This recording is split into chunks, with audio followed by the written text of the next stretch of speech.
When I say picture an apple, what do you see? I mean, do you instantly conjure up a crisp, perfect red sphere, maybe with a glossy sheen, just floating there in your mind? Or is it more just a quick abstract knowing? Like the word apple triggers the facts. Round, red, edible. It's a simple question, right? But it opens up this huge spectrum of human experience we often just take for granted. Yeah, for most of history, we kind of assumed everyone's inner world, their visualization, worked the same way. But our sources today are really clear. That's absolutely not the case. So today we're doing a deep dive into the extremes of that internal visualization spectrum. We're looking specifically at a cognitive variation called aphantasia. That's the complete or, well, near complete inability to voluntarily generate mental images. People often call it the blind mind's eye.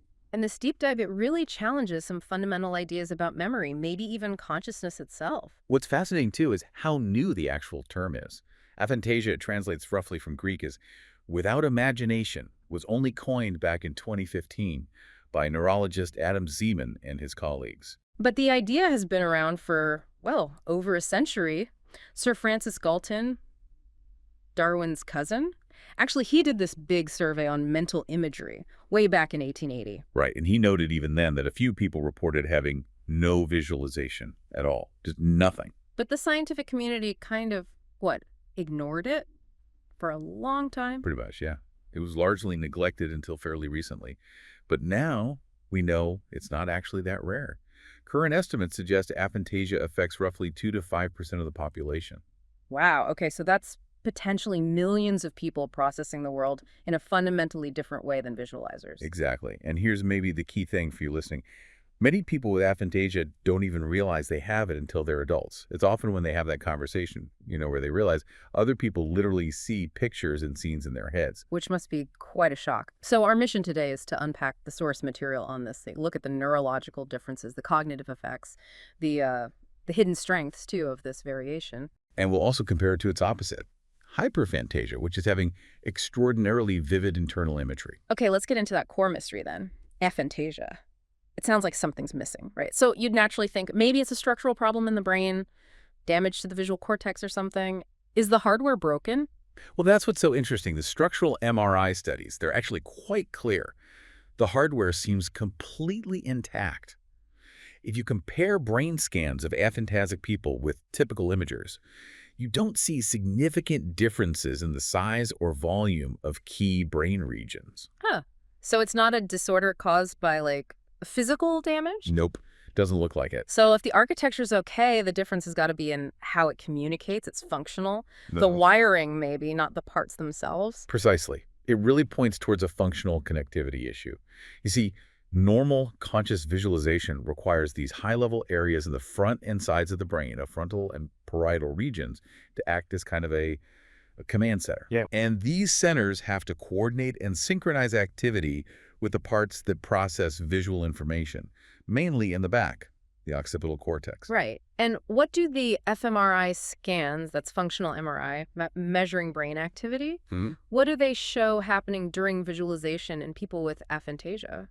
Well, during those tasks, the fMRI shows reduced functional connectivity, less communication between those frontoparietal networks, the command centers, and the visual regions in the back. So the command goes out. Yeah, the command regions try to activate the visual cortex, but the signals seem too weak, maybe too disjointed.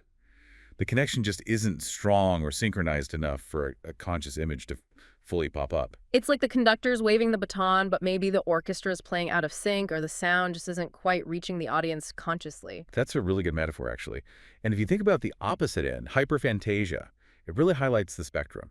People with hyperphantasia, their fMRI scans show significantly stronger intrinsic connectivity between the visual and frontal regions. Ah, so their network is sort of supercharged.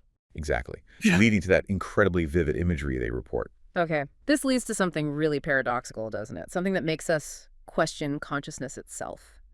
We've said aphantasics don't see the image consciously. But is the brain still trying? Is there maybe a weak unconscious representation being made? Yes, and this is where it gets really fascinating.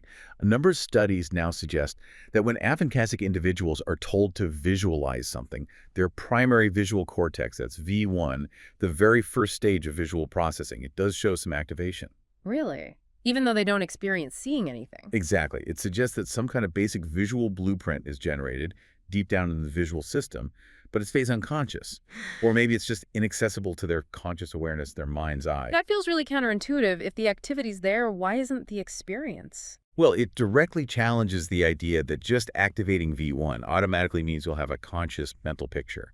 It hints that maybe consciousness isn't just about any activity, but perhaps requires a certain level, a critical threshold of activity, or maybe a really robust synchronization across different brain areas. Not just a flicker in the visual centers, but a coordinated broadcast. Something like that, yeah. Okay, so moving on from the wiring. If you're operating without that internal cinema, how does that impact something really basic, like memory? This is where you see the cognitive fingerprint of aphantasia very clearly. What's interesting is that on standard lab memory tests, remembering lists of words, recalling facts, semantic data people with aphantasia perform completely normally. So they still know grass is green, a giraffe has a long neck. Absolutely. Their factual knowledge is intact. But personal memories, episodic memory, remembering life events, that must be different, surely, since those memories often feel so visual for many people. They are different, significantly so. Autobiographical memories for people with aphantasia contain far fewer sensory details. They often describe their recollections as feeling kind of dim or abstract or maybe purely verbal. So instead of rewatching a scene, It's more like remembering a list of data points about the event, or maybe a story outline, like reading the Wikipedia entry for their own past event rather than watching the movie of it. that difference in how they pull up information must shape how they solve problems too then. It absolutely does. Aphantasic individuals tend to rely much more heavily on their semantic memory, the facts, concepts, relationships, and they use very systematic, often verbal strategies, like silently describing things to themselves to encode information and retrieve it later. They're kind of externalizing the process. In a way, yes. They're highly efficient at using external or abstract tools for cognitive processes that others might handle internally with imagery. Okay, but I need to push back on something the sources mention. They suggest aphantasia largely spares spatial cognition. Now, how does that work? If I can't mentally picture, say, rotating a complex 3D shape in my head, how can I succeed in a field like engineering? Isn't mental rotation visual? That's a really critical question, and you're right. For typical imagers, mental rotation is highly visual. But for aphantasics, it seems they solve these spatial problems differently, analytically, How? by using inference, maybe verbal strategies to track coordinates and relationships in space, rather than actually seeing the object turn in their mind's eye. There's this great study of the drawing test. Tell me about that. Okay, so they asked participants to draw complex images from memory, the aphantasic participants. They captured the overall spatial layout of objects really well, like, three houses in a row, this thing is left of that thing. Their spatial memory was good, but their drawings were significantly lacking in visual richness. Very few specific object details, color, fine textures, specific shapes. It showed this clear dissociation. Spatial memory, intact. Visual object imagery, impaired. Wow. They remember the coordinates, but not the curtains, so to speak. That's a perfect way to put it. Okay, what about sleep? The dreaming world. If the mind's eye is blindfolded during the day, does it stay dark at night? The data suggests it often does. Aphantasia is strongly associated with dreaming laugh frequently, and when they do dream, the dream content is reported as being much less vivid. Less sensory detail. Exactly. Diminished sensory content sights, colors, maybe sounds too. Dreams are often described more like abstract narratives or just thoughts unfolding. They kind of know what's happening in the dream, but they don't clearly see it or hear it in the way vivid dreamers do. That must make their overall inner life feel very different. It certainly suggests so. It's led some researchers to use this quite evocative phrase, imagery insomnia. The idea that the visual silence often permeates both waking and sleeping states. Okay, but we need to tackle a key point here. How do we know this isn't just people describing their inner world differently? Maybe some people just have a higher bar for saying they see something. That's a crucial methodological challenge. Yeah. And you're right, we can't rely solely on subjective reports like the VVIQ, the Vividness of Visual Imagery questionnaire, where aphantasics consistently score at the extreme low end saying no image at all. We need objective proof. Right. Proof that the difference is physiological, rooted in the brain's response, not just in language or introspection. So What are the objective tests? How do we measure the mind's eye without asking? There are two really compelling objective tests that have emerged. The first one is called the binocular rivalry priming test. Okay, how does that work? So normally, if you or I imagine a specific color, say green, it actually primes our visual system. If we're then shown conflicting images in each eye, maybe green in one, red in the other, the color we just imagined, green, is more likely to dominate our perception initially. Okay, makes sense. Priming. Right. But when you test aphantasic individuals, they show little or basically no priming effect.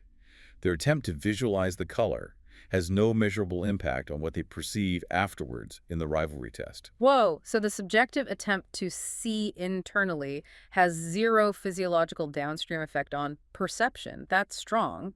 What's the second test? The second one involves pupillometry, measuring the pupil's response.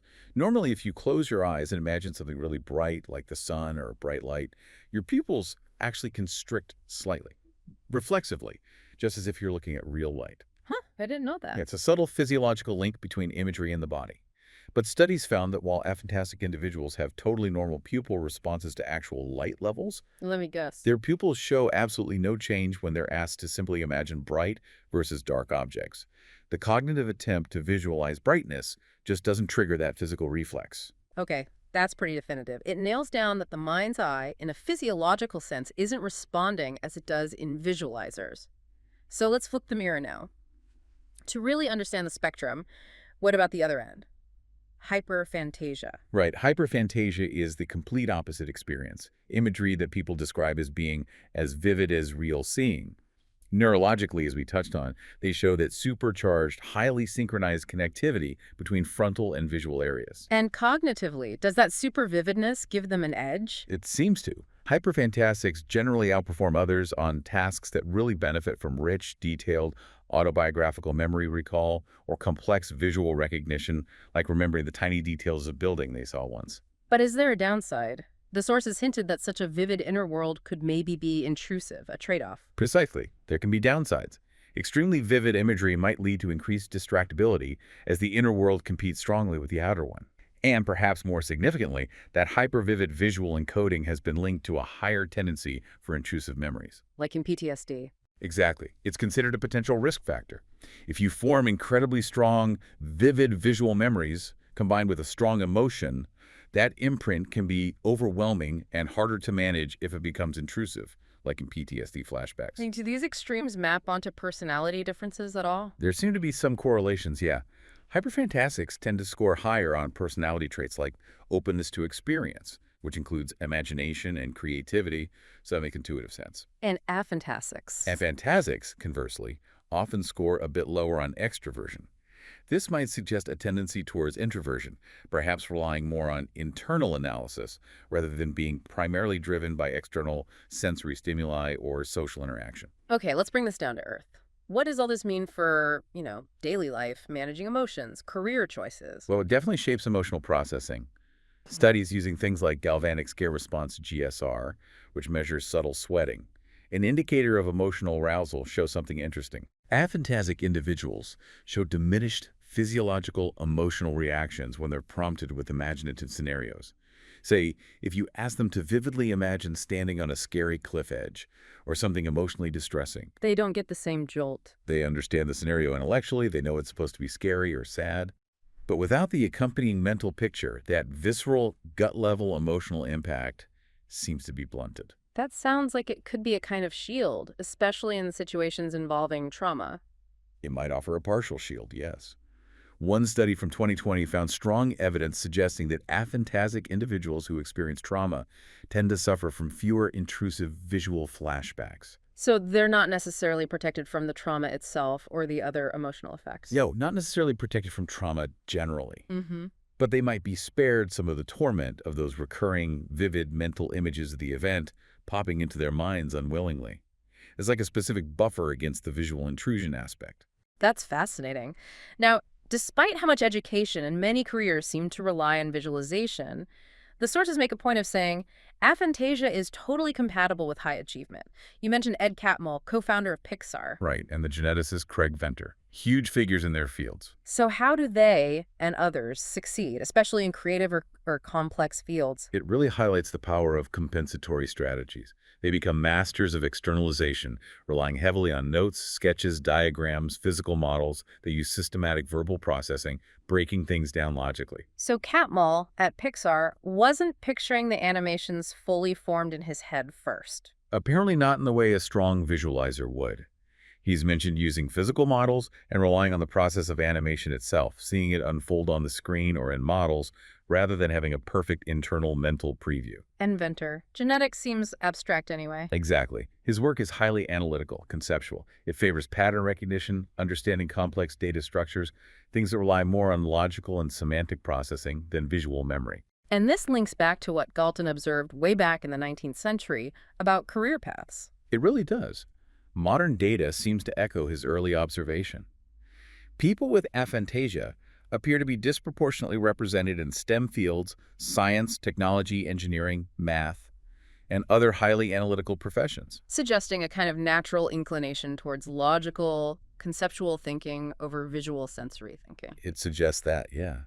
And even aphantasic artists or designers often describe their process as more analytical, or letting the physical act of creating the sculpting, the drawing, be the way they see the final product emerge, rather than starting with a clear internal image. Lastly, what about the more subtle social aspects, like picturing the faces of people you care about when they're not there? That's often described as one of the more wistful aspects for people with aphantasia.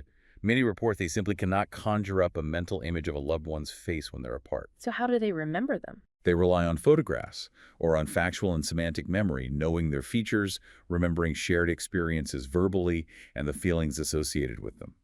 They also report slightly higher rates of general face recognition difficulties. Not necessarily full prosopagnosia or face blindness, but leaning in that direction. So they have to rely more on other cues. Much more, yes. Things like voice, context, the way someone walks, or gestures, mannerisms become really important for identification. This has been a really remarkable deep dive. It paints a picture of aphantasia not as a deficit or a disability, but as this invisible fundamental variation in how the brain works. Exactly. It shows the brain's incredible adaptability.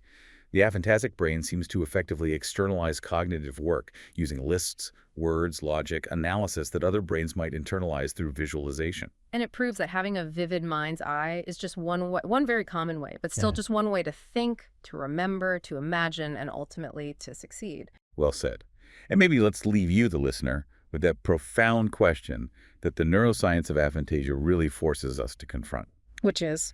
If the neuroimaging suggests that the visual cortex does activate, even weakly, when someone with aphantasia tries to visualize, implying some kind of unconscious image representation is being generated, what does that tell us about consciousness itself? Right. If the basic neural activity for forming a picture might be there, but the conscious experience of seeing it is absent, does that mean consciousness isn't just about having the neurons fire? Does it require something more, maybe a critical threshold of activity or a certain kind of synchronization across the network for that activity to actually feel like something to be experienced? A deep question about the very nature of our inner world. Something to think about next time you picture anything at all.